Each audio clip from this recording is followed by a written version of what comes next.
રાજપીપળા નગરપાલિકામાં કોંગ્રેસનો અખતરો, કબ્રસ્તાનમાં કબર ખોદનારા ફકીરને ટિકિટ આપી છે। વોર્ડ નંબર 5માંથી કોંગ્રેસે કબર ખોદનારને મેદાનમાં ઉતાર્યા છે। આધુનિક યુગમાં ઉમેદવાર પાસે મોબાઈલ પણ નથી, પૈસા અને પાવર વગર કબર ખોદનાર ચૂંટણી મેદાને ઉતર્યા છે।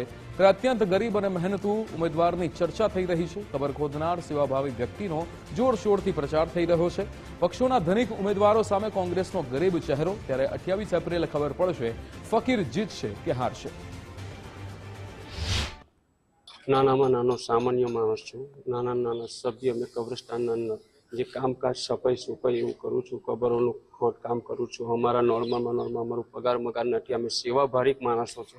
અમે આખા મુસ્લિમ સમાજની જેટલી બી મોટ મૈયત થઈ છે ત્યાં અમે ફૂડ અહીંગારી હેલ્ડરિંગ કરે છે, અમે કબરો ખોદે છે। અમારા 3 ભાઈઓ છે, બીજા 2 ભાઈઓ બી અમારા હાથે હેલ્પમાં મદદ કરે છે। ને અમને નાના માણસને અમને આપણે કોંગ્રેસની ટિકિટ અમને આપી છે। અમને કોંગ્રેસના જેટલા બી આગેવાન નેતા છે એમને અમે ધન્યવાદ કરીએ છીએ। ને અમને નાનામાં નાના બક્ષી પંચ માણસ આવે છે, મુસ્લિમ જાતિ ફકીર જાતિ આવે છે અમારી, તો અમને બક્ષી પંચમાંથી અમને જે ટિકિટ આપી છે તો અમે એમનો ધન્યવાદ કરીએ છીએ અને ખૂબ ખૂબ આભાર કરીએ છીએ કે અમને આટલી અમારી કદર।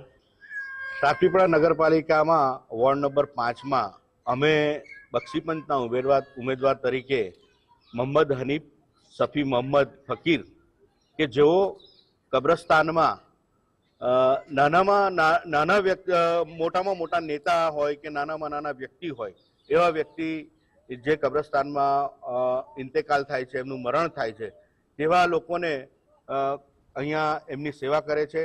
આ કબ્રસ્તાનમાં જેટલી પણ કબરો આવેલી છે એ બધી કબરોની આ લોકો સેવા કરે છે। એટલે હવે એવા વ્યક્તિને અમે પસંદ કર્યો છે કે જે પૈસાને નહીં પણ ફક્ત ને ફક્ત સેવામાં માને અને લોકોની સેવા કરીને એ આ છોકરો ઉપર આવે। અમને વિશ્વાસ છે કે ઉપર આવશે અને એ છોકરો આ બધી સેવા કરે છે, એટલે અમને ચોક્કસ વિશ્વાસ છે કે અમારી આખી પેનલને જીતાડશે એવી અમને સંપૂર્ણ ખાતરી।